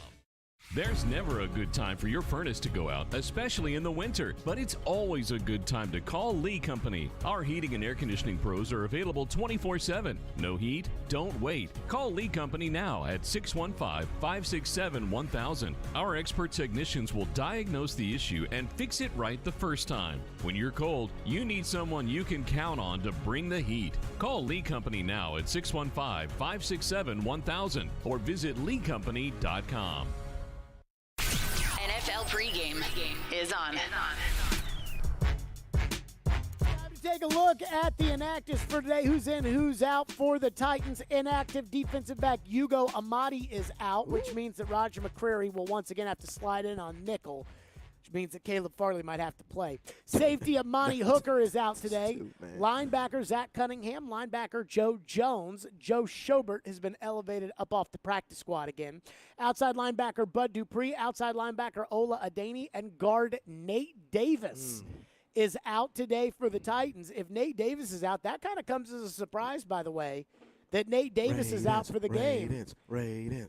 I'm going to assume that we will see Corey Levin play that spot. If we don't see Corey Levin play that spot, I would assume that we'll see Jordan Roos play that spot. If we don't see Levin or Jordan Roos play the spot, then they may just go with 4 offensive linemen today before they put Dylan Radins in there. Why you don't like Radins, man? Because he stinks. What do we make of Nate Davis's absence today, and how big of a loss that may or may not be for the Titans? I mean, okay. I think it's a big loss, not because I think Nate Davis is a good offensive lineman. He's good at run blocking. His pass blocking needs to get better, but all of their pass blocking needs to get better. But at least he's a guy that has been through it. He knows that offense. He understands the blocking schemes because you got him working next to a rookie. So to have Nate Davis next to the rookie is good. But now they don't have him. So that rapport, that chemistry that Nate Davis and Nicholas built, now it has to be built with the next guy up with Nicholas. You may see Nicholas struggle a little bit today because now they got to figure out how they block well together. They got to communicate the way he and Nate were communicating. So don't be surprised if you see Nicholas with a little trouble today, especially in pass blocking. Yeah, Nate Davis. I mean, I looked at him when they were playing the Indianapolis Colts. Man, he's that physical presence. I mean, he was bringing it. He was doing his job, and I just love what he's doing. He's going to take a little bit of that physicality away because he's one of those guys that already attack when he's blocking. So, when you're going against Jonathan Allen and Montez Sweat, and you have that guy at that guard position, that could be trouble for the Tennessee Titans. I mean, I'm telling you, that could be trouble. So I would assume that the guys that are going to enter the lineup today for the Titans, we'll probably see with Bud Dupree out, Danico Autry move outside, Kevin Strong and DeMarcus Walker will play inside. I don't know who's going to play that spot for Amani Hooker. Last week it was Andrew Adams in the first half, and then they went with Josh Kalu in the second half, and he was not very good. And then on top of it, with Hugo Amadi still out, are the Titans going to do what they did in the second half, take Terrence Mitchell out of the game and put Caleb Farley in an outside corner to move Roger McCreary in on the inside corner? Well, if they do that, they're going to have to protect Caleb Farley. They're going to have this. It can't be any man-to-man. I don't care, what the situation is. They can't put Caleb Farley in a man-to-man situation. He needs to be in zone. He needs to be protected by the safety. I believe that's the way he sort of gains confidence because now he sees everything in front of him in zone coverage. He's not, watching the receiver and trying to go off his moves. He can see the quarterback. He can see the man in front of him. To me, that's what they need to do with Caleb Farley. If indeed they have to push McCreary in the middle and need him on the outside, that's the only way I believe he's going to have a productive day. Other than that, if they try to, blitz the quarterback and all this other stuff and leave him in man-to-man coverage, it's going to be a long day. I just don't think that you put Farley in a position to fail because if you look at the Commanders' wide receiver, they got some talent. They got McLaren and they got Curtis Samuel from the Ohio State University. So if you put that guy in a situation to where he's going man-to-man, if you look at when he went against the Buffalo Bills, he did the same thing and he got roasted. So put him in position. He's gotten roasted every game. Yeah, every game. Every game. But just like what Derek said. I mean, he got beat in a practice when I was at the joint practices against the Buccaneers. He got beat by Vincent Smith on a ball down the sideline, and I was like, it would have been a touchdown, but they missed the pass, and then Vincent Smith got cut the next day. Like, he got beat by a guy who can't play the NFL. They cut him because of that. I mean, in all seriousness, this guy can't play in the NFL, and he's beating Caleb Farley, much less, when it's guys that are actually NFL players, legit. And to Chris's point, Washington has legitimate NFL receivers. Yeah, they do. Yeah. They got some dogs. So would you go with Mitchell out there, or would you put Farley out there? Oh, man, I go with it's Mitchell. just like flip a coin, man, because at this point, neither one of the guys are doing the job you're asking them to do, you know. Mitchell has gotten beat repeatedly. Caleb Farley has been beat repeatedly. So now you just flip a coin and say, okay, this is who we're going to put out there, and you put that guy, whoever it is, you put him in a position to succeed, which means don't ask him to do more than what he can. Protect him, put him in zone defense. Do not, and I repeat, do not put him on the island by himself. Here are the inactives for Washington today. Out for the Commanders, wide receiver Jahan Dotson is out today, which I think is probably the Titans really could use that. Yeah. Jahan Dotson to not be in there. Quarterback Sam Howell is inactive. Safety Percy Butler. Cornerback Tariq Castro Fields. Linebacker David Mayo. Tackle Sam Cosme. And tight end Logan Thomas out today for the Commanders. Two guys have been elevated from the practice squad for the Titans. Linebacker Joe Schobert, who was elevated last week, the former Pro Bowler in Cleveland. He forced a huge fumble in the second half of Jonathan Taylor. And wide receiver Dez Fitzpatrick making his return to the Tennessee Titans today. He has been elevated from the practice squad. He is active today. Chris Sanders, your thoughts? Man, I'm glad to see Dez Fitzpatrick. I want to see what he does because, he's got a bad rap. Last year he got cut, came back. But we always talk about guys taking advantage of the opportunity. This is an opportunity for Dez to come in and make some plays. I know you look at me like, what in Sammy? But what else you got? I mean, Burks ain't out there. He on the stroll, but listen, I'm gonna be professional here. Okay, I know. I'm gonna be professional. I'm trying here, to, Chris. I'm trying to. Des Fitzpatrick for the last 2 seasons, I know, couldn't make this team, 100%. and he's been relegated to practice squad. I know Vrabel gave him the award of, this guy he get the off-season award. But in my history of watching football since 1980, my history of playing football, I've never seen anybody that wins an off-season award and that dictate how they were going to be throughout the whole season. Just because you won an off-season award don't mean anything. That means that's a self-fulfilling sort of award for you. Yeah. I worked hard. I did what I was supposed to do, yada, yada, yada. But that doesn't mean it's going to translate to you making a roster or making plays in this league. The kid is going to work out like he's supposed to work out in the offseason. The kid is just not good enough at this stage to make their roster. Yeah. So them elevating him means nothing. Yeah, absolutely nothing. I agree. I was just trying to give us a little pep talk. Nah. I mean, the kid right now, not to say he hasn't shown ability to catch the football. It's just route running. Speed, and he's just not ready now. Yeah. 2 years, he's not ready. He's not ready. But with all those guys out there, with Woods and Kyle Phillips and all those guys, I mean, is that a word? Real worse? Is he worse than those guys? Is he worse than? Yeah, clearly he's worse than. Phillips, I mean, I know he's Phillips and Woods. Des, Phillips, what's the deal with the Woods, Hollister. Yeah. Come on, man.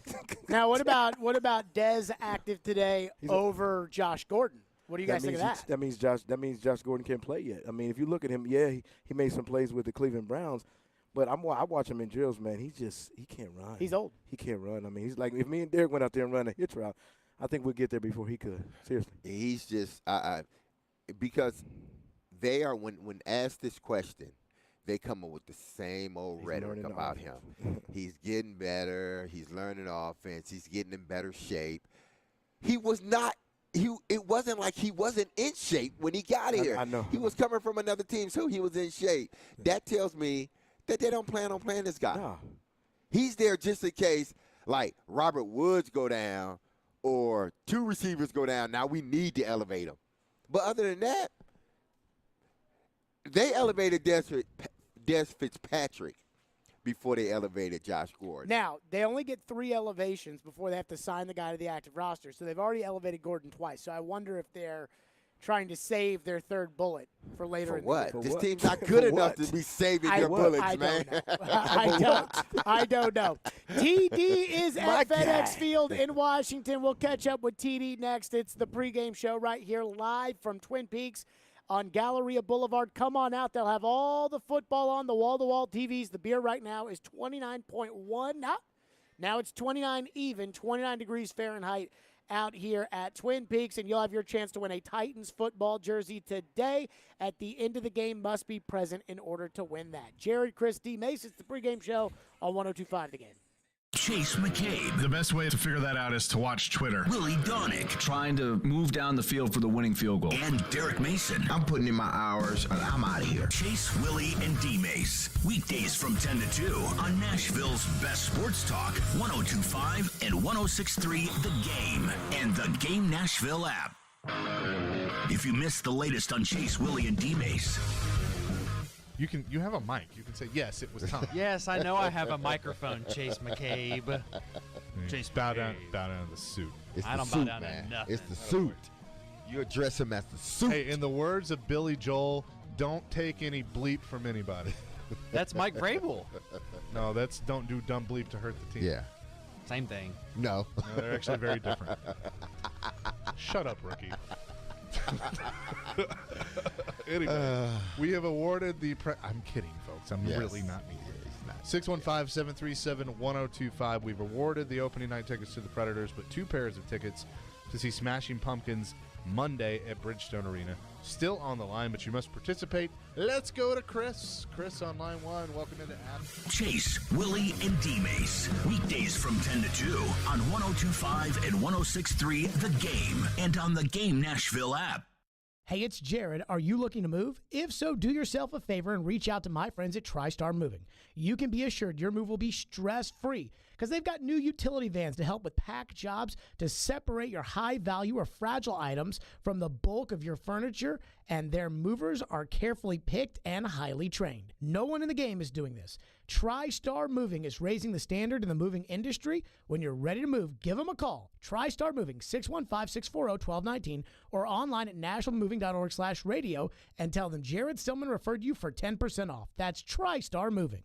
Men, are you asking yourself questions like, why am I gaining fat? Why is my energy or sex drive down and maybe haven't been getting the exercise you need? If you want to get back to the man you used to be but just don't have that youthful energy, that edge you once had, you very well might have low testosterone. Low T causes all kinds of issues, from a reduced libido, lower drive, and bad sleep patterns to problems with muscle gain, bone density, and more. It may even contribute to erectile dysfunction, and if this sounds like you, it's probably time to get treated for your low T. At the Tennessee Men's Clinic, we've treated thousands of men for low T. We've seen them put on muscle, add to their energy, improve their sex lives, get better sleep, and just feel better. Plus, if you're like most men, you'll see results in only a few weeks. So make an appointment today and experience how testosterone therapy can truly change your life. Your initial appointment is only $99 with results in minutes. Call today, 615-208-9090, or go to TennesseeMen'sClinic.com. Visit our website to learn more, including side effects, treatments extra, results vary.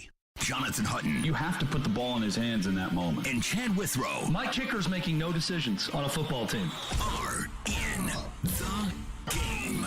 Join them for NFL postgame after every Titans home game, live from Landshark Bar and Grill in Margaritaville on Broadway. They'll break down that day's game and look ahead to the next one. NFL postgame is presented by Two Rivers Ford, Renter's Warehouse, and Superbook Sports on 102.5 and 106.3 The Game and the Game Nashville app. You're listening to NFL Pregame. Live at Twin Peaks out here in Cool Springs, Galleria Boulevard. It's the pregame show, 102.5 The Game. Derek Mason, Chris Sanders, Jared Stillman. And TD is live. Teron Davenport, ESPN, is live out at FedEx Field in Washington, and he joins us now on the program. TD, a lot of injuries for the Titans as they get set to head into the bye week. A lot of guys who are out right now. How concerned should the Titans be with the depth issues that they may have with all of the quality players that are inactive for today's game? Well, I think really the area to be concerned about is the outside linebackers, and I think that's why a guy like Mario Edwards will come into play, because you can see him line up in that wide 9 so they can still get a similar look, So, yeah, they should be concerned. I mean, the secondary, you got Amadi, who I wonder if that's a healthy scratch because he was a full participant. But there are concerns there because you know how the nickel package has looked at times. Caleb Farley's still working it out. So we'll see what happens. TD, what do we make of Nate Davis being scratched today? Where was he in the week? What might he be dealing with? And what do you think the Titans' options will be at guard to replace Nate Davis? Yeah, Nate Davis, he had the knee. I don't believe he was out there on Friday, I think it was, if I remember correctly. But he came out and he tested it out a little bit. And I would imagine, Jordan Roos will be an option. That's a guy who they put in there at right guard in the past. So that's an option. You still have Dylan Radins just kind of lurking around. So I know you have to – that'll cause you to pick up your worry stones, Jared. But, it's a possibility. Now, TD, this offense, obviously, it struggled at times, meaning the Titans. Has there been any indication, and I think I asked you this before during the week, of Chig being more of a integral part at what they're doing in regards to the passing game? Yeah, I think that's really where it's at.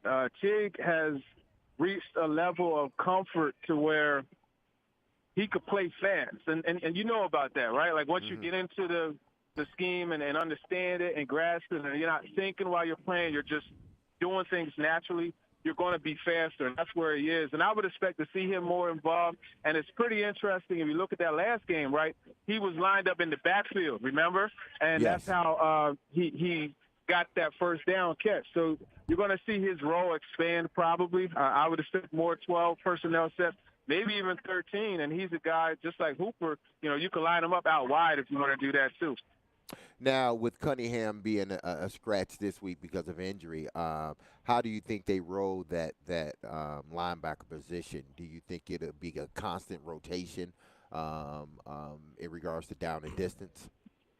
Yeah, I think, when you look at getting Monty Rice back, that was pretty big for them, right? So you have him.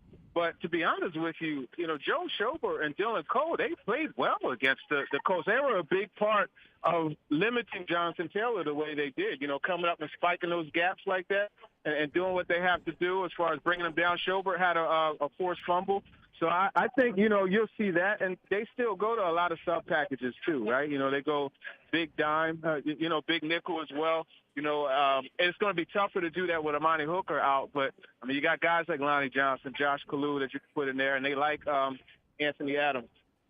TD, with Burks being out, there hasn't been an explosive receiver on the perimeter. Could Woods, Phillips, or Westbrook or Hollister be that guy to really replace Burks? Not likely. I think, I think they could be the guys to get them big plays, or at least, look, man, get one-on-one out there. There's no safety over top. I mean, right. Will you please get your hand out my pocket? That's the way you got to look at it. You know what I'm saying? So in that situation, tap the top of the helmet. Let's go up top and fade it up, back shoulder, and let me make a play. That's the way I would be approaching it, but they're not. So we'll see what happens there. I think really the matchup to watch, and it's not really explosive plays as much as it's moving the chains, is Kyle Phillips on Benjamin St. Juste in the slot. That's the matchup that I think is going to be the one that they could exploit. Just looking at Wentz on the opposite side of the ball, Wentz has got 3 touchdowns and 5 interceptions. Do you think the secondary with Bird and McCrary, Byard and McCrary, do you think those guys can have a big day by picking off Wentz? Yeah, I think, that comes down to finding ways to get pressure, right? That offensive line has struggled, and this is where you could do some of those stunts and twists up front. It could be a big day for Weaver. Their left tackle, Sam Cosmi, he got abused last week. And their interior guard, they have a shuffle there at right guard with Sadiq Charles and Trey Turner. They had to, pull Turner back and put Charles out there because Neville Gallimore was killing them. So there's opportunities to blitz and get pressure. But I think really what's going to have to happen is those guys on the outside have to help them because the quick passing game is coming into effect. So come up and jam. So, I think there could be a big play interception, but it's going to have to be off of a quick pass. TD, what do we make of the Titans' situation they find themselves in heading into the bye at 2-2? Most of the league is sitting there at 2-2. We know Washington's not a great team, and yet how devastating would a loss be if the Titans aren't able to come out with one today?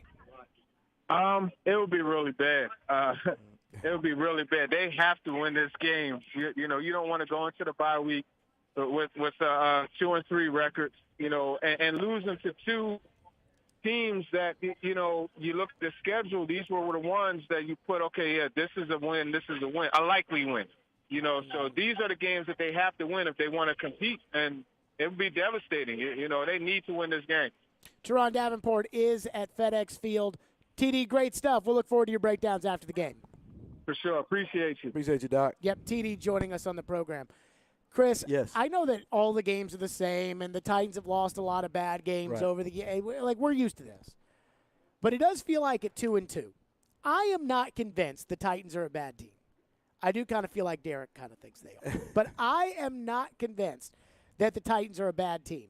What I am convinced of, though, is that a loss today would be absolutely killer to this team this season, where if anything, they should be able to get out in front of their division. I would almost hold them back going into the bye for 2 weeks. Yeah, it'll be devastating because this is a team that you're supposed to beat. I mean, the Commanders are a struggling team. They have a struggling offense. They have a struggling quarterback. They got a lot of injuries out. Everything is bad for the team. So if they go up to Washington and they go and lose this game, it just leaves a bad taste in your mouth coming to the bye. So you always want to have confidence going into the bye, so now you can build on that. But if you lose to the Commanders, it's going to leave a bad taste in your mouth for weeks to come. This team, okay, let me explain it this way. This is a 22 players, 11 starters on offense, 11 starters on defense. They're a okay team, to good team. But then once you add in the rest of the roster, this is not a good team. Mm-hmm. That's why I say, you say you make fun. I don't think Derek thinks this is a good, good team. No, I think the 22, 11 on offense, 11 on defense starters. That they thought that they were going to start this season. Exactly. That's a good team. It's an okay team. But then when you start adding those back end guys, this is not a good team. Why? Because the depth is not there. Mm-hmm. They have no depth on this roster. I think the bigger issue, too, is they lose an A.J. Brown, and they don't replace him. Yeah. And, they lose a Harold Landry. But they tried to replace him. They tried. They lose a Harold Landry. Injuries happen. To Derek's point about the depth, there's no replacement for a guy who plays 90% of the snaps and gets 12 sacks a season. Yeah. And I think that's probably hurting them as well. Coming up, picks to click. Who has got to click today for a Titans victory? We'll get to that coming up next. We're live at Twin Peaks out here in Cool Springs. It is the pregame show, 102.5, 106.3 The Game. Coming up next hour on NFL Pregame, Jared, Chris, and D-Mace make their picks to click and final predictions for the upcoming game. We're inching closer to kickoff, and you're listening to NFL Pregame on Nashville's best sports talk, 102.5 and 106.3 The Game, and the Game Nashville app. ElectronicExpress.com. We make it happen. Nothing makes one feel better than the ability to give to someone in need. You have the power to give the most important gift of all, the gift of life, with a donation of your blood. Supplies are desperately low in our area, and your help is needed. Blood Assurance is a nonprofit community blood center that supplies our Middle Tennessee area hospitals. Please find it in your heart to donate. Be someone's hero today. Go to bloodassurance.org to find a location or blood drive near you. That's bloodassurance.org. Give blood, give local, save lives with Blood Assurance. What's up, everyone? It's me, Michelle Knezovic, and I want to know if you can beat Vegas this football season. Superbook Sports gives you the chance every week to go head-to-head with the best odds makers in Las Vegas. No fancy computer algorithms, just the best team of odds makers in the business behind the counter at Superbook in Las Vegas. Listen, I like the Tennessee Titans plus 305 to win the division. I still think that they have a chance to take the AFC South. Plus, Superbook features some of the best odds boosts and promos bets anywhere. So download the Superbook Sports app or visit superbook.com. Start your battle against Vegas right now. Visit superbook.com for terms and conditions. Gambling problem? Call 1-800-889-9789. When I came to Genesis, I was completely shocked and surprised. That's Tara Michelle, but like so many of her customers, she's made the switch to Genesis. Now working at Genesis, I'm able to offer my customers more inventory, more selection, better pricing, better warranties and guarantees. And Tara loves that now she's got access to the top designers and all the latest ring styles, over 4,000 choices. The picture that she's captured on Instagram, they show me that picture. I don't have just one option for them. I have plenty, and we're going to hit it out of the park every single time. I'm not only getting the customers exactly what they want style-wise, but the price is going to be unbeatable, without a doubt, hands down. And unlike the other stores, Tara's not working on commission at Genesis, so less stress for everyone. I'm not putting pressure on the customer to purchase because no one's putting pressure on me to sell. I have the freedom to make it a personal experience for them. Genesis Diamonds, Green Hills and Cool Springs. This week's Nashville's best deal is Slingshot Me of Music City. Experience a whole new Nashville with the Polaris Slingshot rental. Let the amazing views take your breath away as you view the sights as never seen before in an open-aired auto cycle. These things are awesome. Get a 4-hour rental for only $115 at thegamenashville.com/deals. Slingshot Me of Music City is Nashville and Middle Tennessee's premier slingshot rental destination. Get half off now at thegamenashville.com/deals. Contact Slingshot Me for any questions about rentals at 615-601-2829. 312 Pizza Company is the official sponsor and location of Southeastern Carolines with Caroline Fenton. From the Hillside Medical Game Studios, WPRT-FM Pegram, WPUC HD2 Laverne. Chase Elliott scores the win in the Ally 400 at the Nashville Super Speedway. Nashville's exclusive home for NASCAR. 102.5 and 106.3. Terang, it's a high fly ball. We got pass rushers. Awesome games. Checkered flag in the air. The Game. A Cromwell Media Station. This is NFL Pregame, and it's time for Jared Stillman and former NFL wide receivers Derek Mason and Chris Sanders to make their picks to click. Bring it on, chump. Let's go. Brought to you by Parman Tractor and Equipment on Nashville's best sports talk, 102.5 and 106.3 The Game and the Game Nashville app. Picks to click are presented by Parman Tractor and Equipment here on the pregame show.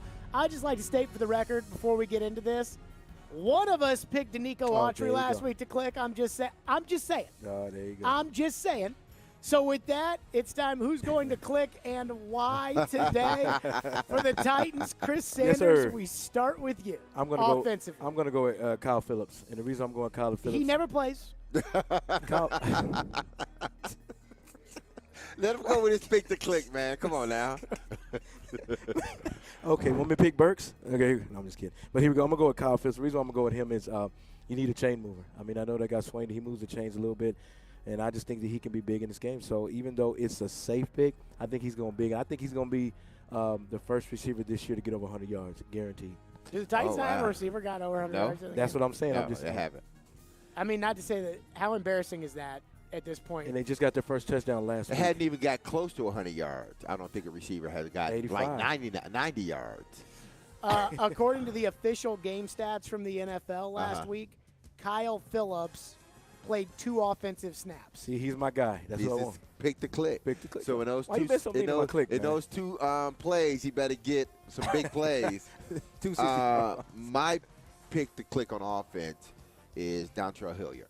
I think they got to find a way because, again, he's one of, at this juncture, he's one of two guys, and it's ironic both of them are at the running back position. They can get you big plays, home run plays. Derrick Henry and Dontrell Hilliard. They need to find a way. I would almost use him. I'm not saying he's like Alvin Kamara, but I will almost use him like Alvin Kamara because he's the only guy in the backfield that you can put in the slot or put out wide, and it's a matchup problem. You can put him in the backfield, run screens, run everything you want to do out of the backfield, but he's the one guy with home run speed that can beat you.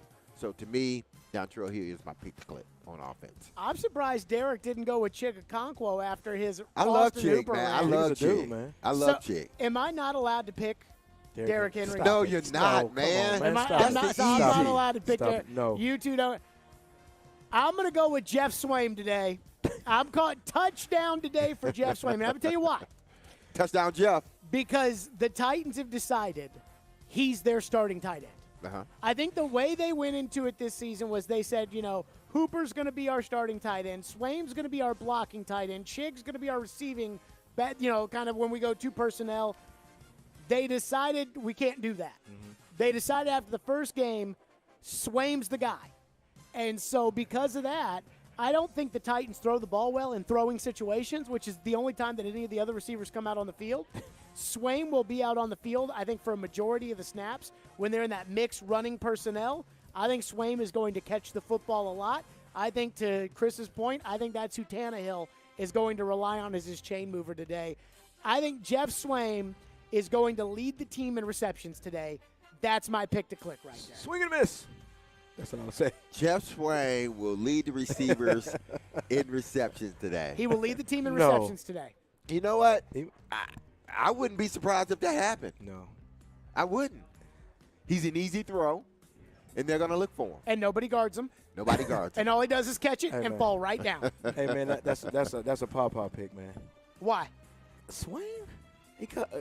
His longest touchdown is, 3 yards? Right, but see, I think I have a much easier chance of getting my pick to click when my guy played 40 offensive snaps last week and your guy played 2. He has a point there. But Burks is out. Burks is out, though, so he's going to get more snaps. Burks went out of the game last week, and they stuck. He only played 2 offensive snaps. Y'all quit being mean to me, man. Defensive pick to click, Chris Sanders, who's clicking today on defense. With Dupree out, you need a disruptor. You need somebody that's going to get to the quarterback, and I am going with Weaver.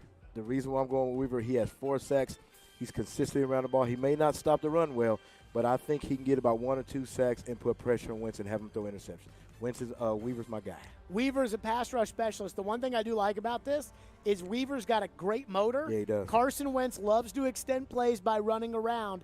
I do think that's something the Titans can take advantage of today. Don't try to like my pick now. No. You talk bad about Kyle Phillips. Don't like my pick now. Rashad Weaver last week played. Let's see how many snaps Weaver played here. Weaver played 46, 70% of the defensive snaps Weaver played. So at least you picked a guy who actually gets on the field. Derek, defensively, who's your pick to click? Joe Schobert.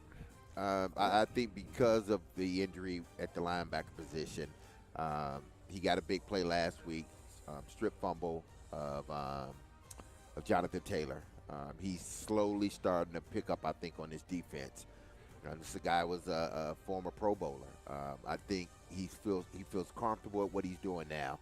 And, because of the injury, he's going to play a lot. So my pick to click is him. They're going to try to run the football. I don't think they're going to try to, Robinson is back for Washington, so they get their running back back. I think they're going to try to run the ball as much as possible so that, Wentz doesn't hurt them in the passing game. So Schobert's going to have to show it big, and I think he will. See, I think Washington is going to try to throw the football. And I think last week I went with Danico Autry, so I can't go with Danico Autry again. I think David Long Jr. may be involved some today in getting after the quarterback simply because of Wentz's ability to move. It would not surprise me if the Titans put David Long Jr. in a position to be able to see the running back and then go adjust for the quarterback. I also think that he was close last week on picking a ball off intended for the running back out in the flat. Carson Wentz might be more likely to throw one to David Long Jr.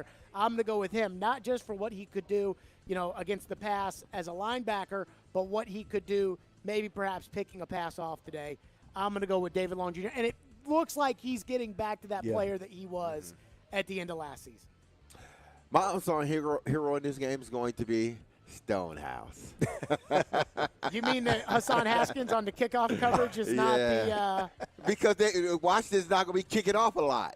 So Stonehouse. The Titans have the 27th ranked defense or whatever it is in the NFL, That's crazy. Which would make me nervous. Here's my question for you guys. We all saw what Indianapolis did on Thursday night. Jacksonville plays Houston today. I assume Jacksonville will win, but in this league, we make assumptions, and who knows? I'm not convinced Jacksonville's all that good either. This division is very much as we have crapped on the Titans today, this division, in my opinion, is very much in play for this football team. And I do wonder, as we talk about offensively staying in front of the chains, how important staying in front of the division is right now, given the problems that currently reside in the AFC South. Well, they're going to have to. The Titans they find themselves each and every week having to, activate or elevate a player. So what does that tell you? They are getting more injured as the season goes. If this is any other division, then they would probably be dead last. If it was one of the good divisions, they would probably be dead last. But, you know, be it what it is, they still got an opportunity. Well, they got to take advantage of this opportunity with playing Washington. They did last week with beating Indianapolis. They got to do it this week in order to stay ahead or stay right on par. I think for now with Jacksonville. Now, I don't know what Jacksonville will be the second half of the season, but they are a good team now. So they got to stay on pace until Jacksonville sort of falls apart and they maybe slide down. Sure. And then you just hope that Indianapolis is not getting healthy and playing much better. So if they can just continue to win these games against bad teams, I think they keep themselves, like you said, ahead of the division. I mean, just keep it simple. The team that wins the division is going to go to the playoffs. I mean, that's how important it is, because if you don't win your division, you're not going to the playoffs. So they have to win these games. Got to win the divisional games. They won one last week against the Indianapolis Colts, but these are the games that you're supposed to win. And if you don't win these games, then you don't deserve to be in the playoffs. I got to be honest with you guys. There's a couple assumptions there that Derek had that I'm not really ready to make. One is I'm not convinced that there is room for improvement with Indianapolis. I really don't see it. But see, and I don't mean to cut you off, but I think they did this maybe 3 years ago when they started like 1-4 and they came back and went to the playoffs. That Andrew Luck is their quarterback. Yeah, but still they started 1-4, but they found a way to win and found a way to come back. Well, last year. Was it last year? They started. Last year they started off bad and they ended up came winning back. like 8 or 9 in a row. That's what I'm concerned about. But they ended up not making the playoffs. Yes, but they still made it very difficult. They sure did. And they can make it very – now this – They didn't make it difficult on the Titans last year. But the Titans are not the same team. Absolutely. The Titans are they are a worse team than what they were last year. So if Indy makes that run, now it puts the pressure on the Titans. I do not see that happening. I don't see it happening. I do not see either. the vertical room for growth with Indianapolis. But do you see it with the Titans? Yes. How? If they got all these injuries? Because I think one thing is that the Titans have, in my opinion, the best player in the division. Okay. I think we can all agree with that, right? Yes. Like the biggest game breaker in the AFC South is still Derrick Henry. Absolutely. And every year he gets better as the year goes along. And I would expect that he's going to get better. He is actually rushing for pretty much the exact same that he did in 2019 when he won the rushing title and 2020 when he won the rushing title through the first 4 games of the season, which makes me think he's going to continue to get better. As Derek gets better, the rest of the team gets better. I think the defense is going to get better once Amani Hooker comes back, once they kind of adjust to not having Landry, if they can ever get Bud Dupree on the field, which, again, is no guarantee. I do think the Titans are going to get better. Now, the schedule gets tough in November, and that worries me. But I can see Jacksonville being a good team this year. I'm still not sold on it because they really didn't play a very good game against the Eagles. And they still have a chance to win. And they still had a chance to win that Well, game. Jalen Hurts threw a ball away right there at the very beginning of the game that gave them that 14-point lead that everybody was like, oh, my God, 14 points. And then Philadelphia immediately came back and didn't look back the rest of the game. Yeah, but 5 fumbles. If they don't have those fumbles, it could be a little – if they didn't fumble. They could be a good team. Right. But I'm not ready to go there yet. I do not see Indy or Houston developing into good teams this year, which means it's between the Titans and Jacksonville. And I just don't think Jacksonville is ready yet to overtake the Titans unless the Titans give it to them by losing games like this today. Well, there is a possibility that could happen or that may not happen, either way you want to look at it. I just think Jacksonville is a team that the more they win, the more confidence they build. And it's not like they're building confidence with subpar players. They got some really good players on that team that's building confidence after each and every week. Because I guarantee you, Jacksonville looks at that game last week and say, man, if we were not playing in the conditions we were playing in, our quarterback fumbles and do all these uncharacteristic things, then there's a possibility we win that Eagle game and not a whole narrative changes about the Jacksonville Jaguars and the Philadelphia Eagles. So I just think this is a team that everyone needs to watch very closely in AFC South. And the Titans, more importantly, need to watch them very closely because they cannot allow themselves to lose games like this and then expect to make them up against Jacksonville or against, maybe Indy later on down the line. But see, the thing about it is, I know y'all counting out the Texans. You don't think they're a very, very good team, but they're right in the thick of it. I mean, I know it's a terrible AFC South, but every team is in striking distance by taking the rim in the AFC South. But it all depends on what the Tennessee Titans do. They have to win. They have to win games like this, and if they don't, then they don't deserve to be in the playoffs. I'm ready to throw away the Houston Texans. They ready to kick them out the division? I mean, they suck. I mean, they're this guy. By the way, the Giants are up 27-20 on the Green Bay Packers. Wow. Those crummy Giants that we talked all bad about getting ready. By the way, it's time now to take a look at the sports books presented by Superbook Sports. Superbook Sports, an even pick'em between the Titans and the Commanders. What? No line today, which means one way or another. Pick it one way or another. That's presented by Superbook Sports. And we will do that coming up next. Plus, Mike Vrabel's Keys to the Game. It's the pregame show on 102.5, 106.3 The Game. Let's put the green flag in the air and turn them loose.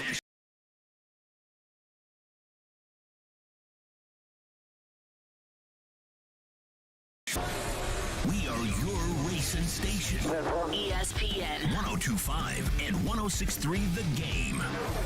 And the Game Nashville app. Family Leisure invites you to relax at home this fall with all our indoor products on sale now. Enjoy the movie theater experience with theater seating from Family Leisure. 3-piece sets start at only $9.99. Massage chairs are only $14.99 as well. 30 pool tables on display. Hundreds in stock for immediate delivery. Pool tables start at $14.99 install. Family Leisure has above-ground pools ready for immediate installation. Outdoor and wicker furniture. Huge selection still in stock. Family Leisure's Relax at Home sale. Antioch and Franklin.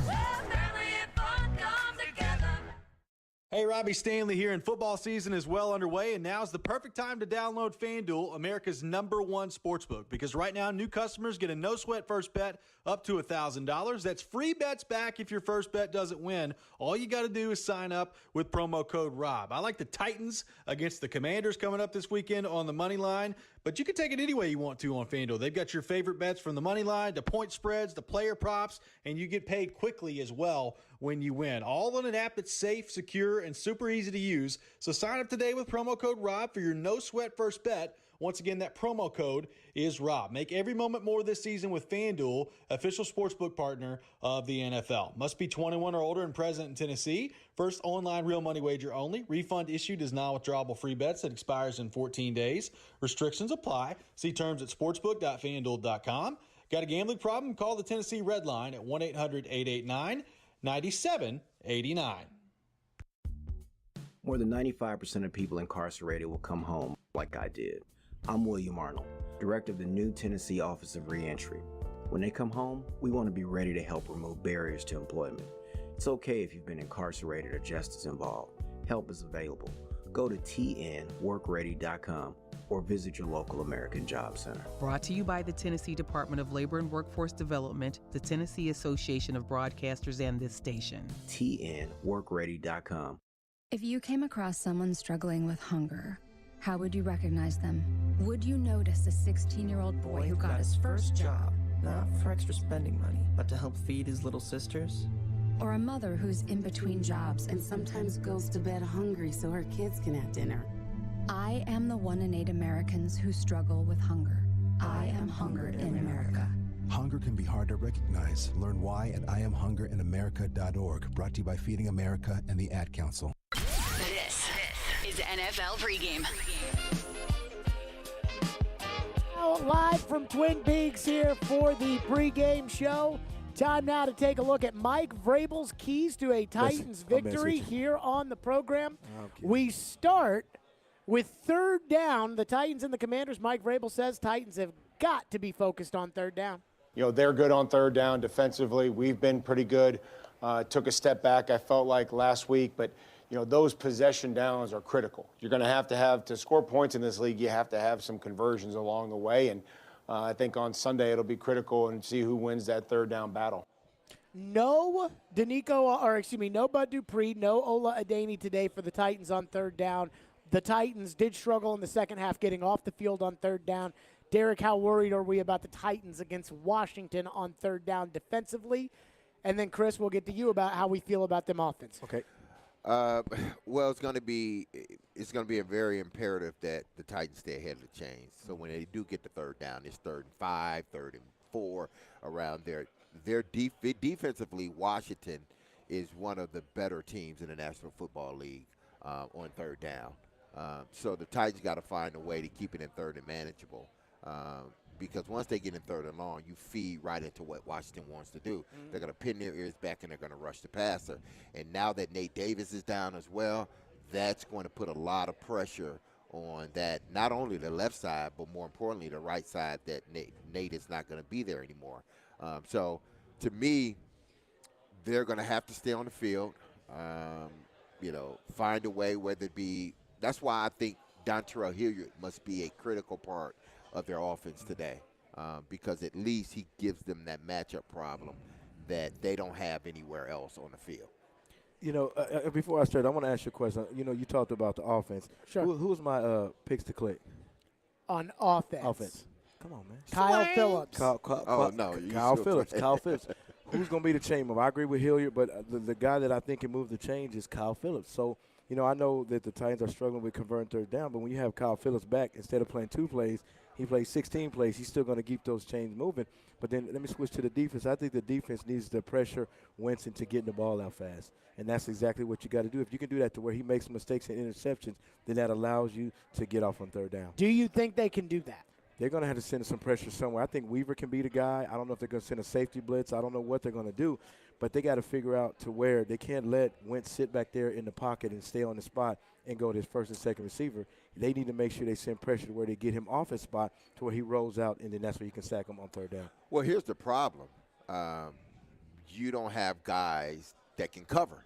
If you bring that extra guy, whether it be that nickel man or that safety down in the box in blitz, if you don't get to Wentz, he's going to complete some passes. Absolutely. So that's this balancing act you have to do with the defense that is missing so many guys. That, okay, do we blitz in the possibility of giving up a big play, or do we sit back and just rely on our front seven to get to the passer? That takes us to Mike Vrabel's second key. Last week they did it with Indianapolis, and with Carson Wentz, he's always kind of a turnover machine, and it is for the Titans to win the turnover battle this week against the Commanders. Here's what Mike Vrabel said. We've gotten back to even, on the year as far as the turnovers and the ones that we've given up and the ones that we've gotten. So, if we can continue to climb and make that a priority, take care of the football, keep having guys attack it, hammer it, rake it, tip it up, or knock it out of the quarterback's hand, and hopefully we can intercept them too. We're allowed to do that as well. What do we think about the Titans' ability to turn over Carson Wentz, and what do we think about the Titans' ability to keep themselves from turning the ball over? Ryan Tannehill really struggled in the second half against Indianapolis, but he did not turn the ball over. Well, based upon what I've seen the last 5 games, I'm not worried about Ryan Tannehill turning the football over. I'm not worried about the Titans doing something to turn the football over because they work within the framework of their personnel. They don't try to do anything outside of what they're capable of doing. A lot of turnovers typically happen is you're trying to do something outside of or more than what you're capable of doing. The Titans are not putting Ryan Tannehill in a situation where he's throwing the ball 25, 30 times a game, okay? They're just not going to do that. So it limits their mistakes. But on the flip side, they have been, at least the last 2 weeks, they have had the ability to make opposing teams, turn the ball over, whether it be, fumbles or putting the quarterback in a position where he has to rush a pass and gets it off, and it's an errant pass. We saw it against Indianapolis, and we saw it against Las Vegas Raiders. I just look at with Wentz having 5 interceptions. I think he's a turnover machine. I mean, that's exactly what he did. He was that when he was with the Indianapolis Colts, and I just think that he's not a different quarterback. So if they pressure him and get turnovers like they did last week, I think the Tennessee Titans can be successful. But on offense, I think the key to the whole thing where the Tennessee Titans are not making turnovers is because of the quarterback play by Tannehill. He's protecting the football. He's making the right reads. I know sometimes he throws some bad passes, but the good thing about what Tannehill's doing is he's protecting the football by not throwing interceptions or making fumbles. What do we make of that? Last year Tannehill had a hard time not turning the football over.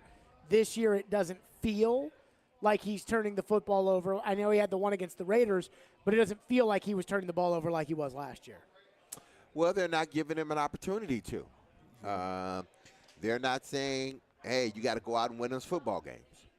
I think when he's been in a position where he's thrown interception, it's because they're trying to press and do something outside of who they are.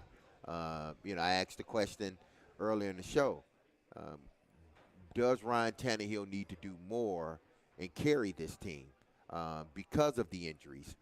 Well, if indeed you ask him to do that, then you got to understand that you might have some turnovers. You might have an interception or two if you ask Ryan Tannehill to be that type of player. That's why I just don't think – that's one of the reasons I believe he hasn't turned the ball over as much as he did last season, because they're not asking him to be that guy to win games for him. Yeah, and he's getting the ball out quick. I mean, when you're a quarterback and you get the ball out quick, then you're prone to not making mistakes. And if you look at what in his drop steps, sometimes when he makes a mistake or those interceptions or fumbles the ball is when it's a 5 and 7 step drop as a quick game.